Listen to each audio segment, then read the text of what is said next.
മണിക്കാവുമ്പോ മീൻ ഇങ്ങോട്ട് വരുന്നതൊക്കെ അറിയാലോ.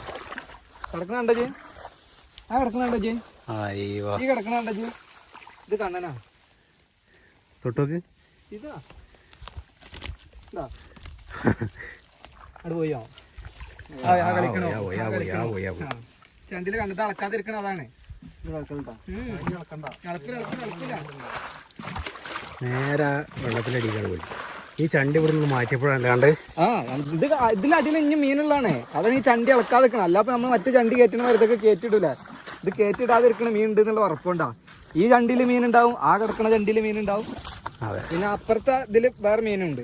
അപ്പോൾ നമ്മൾ ആദ്യം ഈ വെള്ളം നേരിട്ട് വാർത്ത ചെയ്യണമെന്നുണ്ടെങ്കിൽ സൈനാറിപ്പോൾ അവിടെ വെള്ളം റെഡി ആയിക്കൊണ്ടിരിക്കുന്നുണ്ട്. ഈ വെള്ളം മാക്സിമം പോകണം, പോയാലാണ് നമുക്ക് അവിടുന്ന് വാർത്ത് വരാൻ പറ്റുള്ളൂ.